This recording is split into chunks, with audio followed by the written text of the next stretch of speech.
जय माता दी दोस्तों, दीपा होम गार्डन में आप सभी का बहुत बहुत स्वागत है।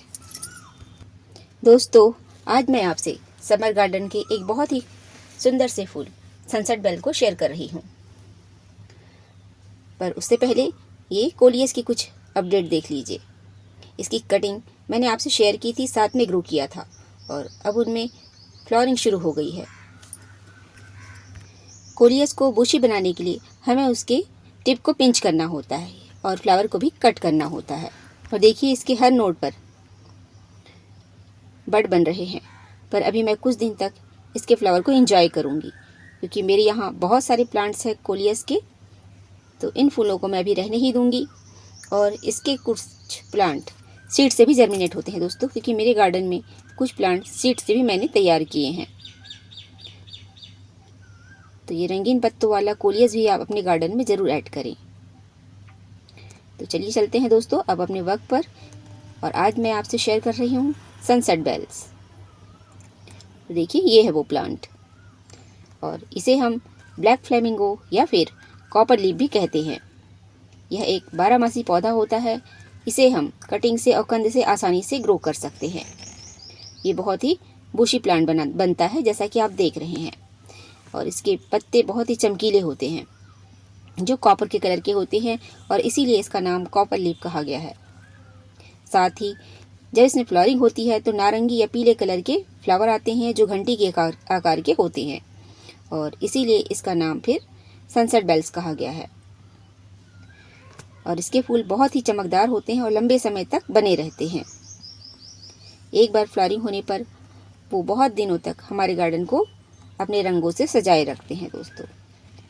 और ये गुच्छों में खिलते हैं। विंटर में ये डोरमेंसी में जाते हैं और बसंत के बाद इनमें पत्तियां फिर से आने लगती हैं। तो देखिए, इनमें अब फ्लावरिंग भी शुरू होने वाली है, क्योंकि ये बड बन रहे हैं और हर नोड पर इसके बड बनेंगे दोस्तों। और धीरे धीरे प्लांट पूरी तरह फ्लावर से भर जाएगा, जिसकी अपडेट मैं आपसे ज़रूर शेयर करूँगी। तो चलिए इसके केयर टिप्स पर बात करते हैं कि इसे कैसे मिट्टी बनानी है इसके लिए। तो दोस्तों, यह एक बल्ब से ग्रो होने वाला प्लांट है, बल्बस प्लांट है। सो इसके सॉइल मिक्स को आप भुरभुरी ही बनाएं, यानी 30% सॉइल लेंगे, 30% ही सैंड और 30% कंपोस्ट। कंपोस्ट के लिए आप वर्मी कंपोस्ट या फिर किचन कंपोस्ट ले सकते हैं। 10% हम इसके लिए कोकोपीट लेंगे दोस्तों, क्योंकि समर में इसके सॉइल को इसे थोड़ी सी सॉइल में मॉइस्ट पसंद है, तो कोकोपीट मिलाने से हमारी सॉइल में मॉइस्ट बना रहेगा। तो इन सब के अलावा एक एक मुट्ठी आप नीम खली दे दें, और नीम खली यदि नहीं है तो आप हल्दी भी दे सकते हैं दोस्तों, जिससे इनमें रूट रॉट की प्रॉब्लम ना हो। तो इस तरह इन सभी को मिलाकर अच्छे से भुरभुरी सॉइल तैयार करेंगे, जिसमें आप इसके बल्ब को या फिर इसे कटिंग से भी ग्रो कर सकते हैं। और कुछ ही दिनों में बहुत ही हेल्दी प्लांट तैयार होगा। कटिंग को लगाने के बाद आप इसे शेड में ही रखें। प्लांट अच्छी तरह ग्रो होने पर आप इसे सेमी शेड में रख सकते हैं।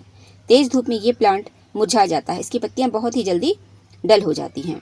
तो आप इसे सेमी शेड में रखें या ऐसी जगह रखें जहां इसे अच्छी ब्राइट सनलाइट मिले, क्योंकि सनलाइट भी अच्छी मिलने पर यह प्लांट, इसके पत्तों में चमक बनी रहती है।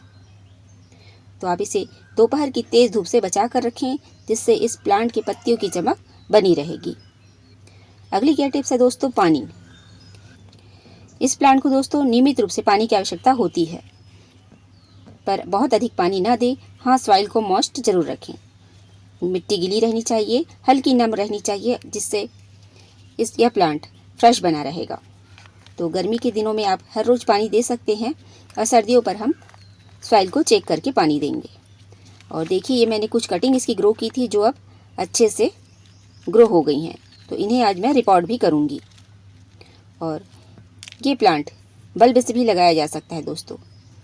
नीचे इसमें छोटे छोटे बहुत सारे बल्ब बनते हैं, जिन्हें आप ग्रो कर सकते हैं। पर मैंने ये कटिंग लगाई थी, जो बहुत अच्छे से ग्रो हो गई है, और मैं आज इसे रिपोर्ट करूँगी। आगे दोस्तों इसका फ्लावरिंग सीजन आने वाला है, सो आप इसे एक अच्छी सॉइल मिक्स में रिपोर्ट करें, और साथ ही आगे आने वाले दिनों में 10 से 15 दिनों में एक बेस्ट बैलेंस्ड लिक्विड फर्टिलाइजर जरूर दें। अगली केयर टिप्स है दोस्तों प्रूनिंग। इस प्लांट में भी फ्लावरिंग बहुत दिनों तक रहती है, पर जब वो सूख जाती है तो आप उसे पिंच कर दीजिए, जिससे इनमें नई नई ग्रोथ होती रहेगी और हमारा प्लांट बुशी बनेगा और सभी ब्रांचेस पे भी अच्छे से फ्लावरिंग होगी। इसके अलावा दोस्तों कभी कभी इस प्लांट पर एफिड और स्पाइडर माइट का प्रकोप हो जाता है, यानी जब इसमें कलियां बनती हैं तब फिर इनमें एफिड लग जाते हैं। तो इसके लिए आप समय समय पर नीम ऑयल का स्प्रे ज़रूर करें। पहले एफिड्स को आप हल्के सादे पानी से स्प्रे कर भगाएं, दूर करें, और नहीं तो आप हर हफ्ते या 10 दिनों में 8 से 10 दिनों में नीम ऑयल का स्प्रे कर सकते हैं। दोस्तों प्लीज़ वीडियो को फुल वॉच करें और दीपा होम गार्डन में पहली बार आए हैं तो प्लीज़ चैनल को सब्सक्राइब करें, लाइक करें, शेयर करें, कमेंट्स करें, बेल आइकन को प्रेस करें जिससे आने वाली वीडियो की नोटिफिकेशन आपको पहले मिले। तो चलिए दोस्तों अब करते हैं रिपोर्टिंग अपने प्लांट्स की। ये कुछ कटिंग और कुछ बल्ब भी शायद इसमें लगे हुए थे, क्योंकि बल्ब रूट से जुड़े हुए रहते हैं। तो उन्हें आज मैं ये कुछ प्लांट रिपोर्ट कर रही हूँ। और इसके लिए मैंने ये 8 से 10 इंच का ही ये गमला है मिट्टी का लिया है। और जैसा कि मेरी हैबिट होती है दोस्तों, मैं नीचे सूखे पत्ते ही डालती हूँ। तो इस तरह सूखे पत्तों को डाला है, फिर पुरानी गमलों की सॉइल डाली है और इस तरह मैंने अपनी सॉइल रेडी की है। साथ ही थोड़ी सी मैं नए स्टाइल की नई सॉइल मिक्स बना रही हूँ जिनमें अपने इस प्लांट को रिपोर्ट करूँगी। नई सॉइल मिक्स बनाने के लिए मैंने थोड़ी सी सॉइल ली है दोस्तों, जिनमें पहले से ही खाद मिली हुई है।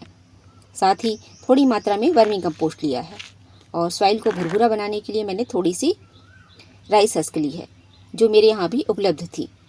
राइस हस्क के बजाय आप यदि आपके यहाँ कोकोपीट है तो आप कोकोपीट भी यूज़ कर सकते हैं, लीफ कंपोस्ट भी यूज़ कर सकते हैं। साथ ही दोस्तों थोड़ी मात्रा में नीम खली ली है और थोड़ी मात्रा में साफ का फंगीसाइड लिया है। साथ ही कुछ दाने ऑर्गेनिक डीएपी के डाले हैं, जिससे प्लांट को धीरे धीरे ताकत मिलती रहे, उसकी रूट को डेवलप करे और प्लांट हमारा जल्दी ग्रो हो और फ्लावरिंग भी जल्दी से होए, क्योंकि दोस्तों अब इसका फ्लावरिंग सीजन आने ही वाला है। तो इस सॉइल मिक्स में यह प्लांट बहुत ही जल्दी ग्रोथ करेगा और फ्लावरिंग स्टेज पर जल्दी ही आएगा। तो इस तरह से सभी चीज़ों को मिला लिया है। अब चलिए अपने प्लांट को रिपोर्ट करते हैं। तो उसके लिए पहले इसे पॉलीथीन से अलग करूं और देखिए प्लांट हमारा अच्छी तरह ग्रोथ कर चुका है और उसमें बहुत अच्छी रूट भी बन चुकी है। तो मैंने सावधानी से पॉलीथीन से बाहर निकाल कर उसे रिपोर्ट कर दिया है और इस समय हम इसे बहुत अधिक डिस्टर्ब नहीं करेंगे दोस्तों। और देखिए जैसे ये प्लांट छूट गया था, इसमें बहुत ही छोटी हल्की जड़ें बनती है, तो उसे केयरली ही लगाना होता है, नहीं तो ब्रांच टूट जाने पर हमारा प्लांट ख़राब हो सकता है। तो इसे भी, इस कटिंग को भी मैंने बगल में लगा दिया है।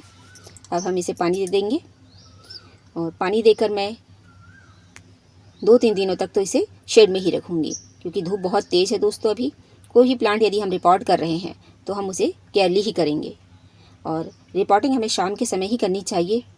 मैं सुबह ही कर रही हूँ दोस्तों, क्योंकि हर समय गार्डनिंग का काम नहीं हो पाता है, तो सुबह मैं कर रही हूँ और इसे अभी वाटरिंग कर 2 दिनों तक मैं इसे शेड में ही रखूँगी और उसके बाद मैं सेमी शेड में लाऊँगी जब ये प्लांट अच्छे से सेट हो जाएगा। तो पहली बार में इसे बहुत अच्छे से पानी दीजिए, जिससे गमले की पूरी सॉइल पर पानी अच्छे से भीग जाए, पूरी सॉइल भीग जाए अच्छे से और पानी फिर ड्रेन भी हो जाए। जैसा कि आप देख रहे हैं इस पॉट में पानी ड्रेन भी हो रहा है अच्छे से, तो उसका ड्रेनेज होल भी अच्छे से चेक कर ही प्लांट को रिपोर्ट करें।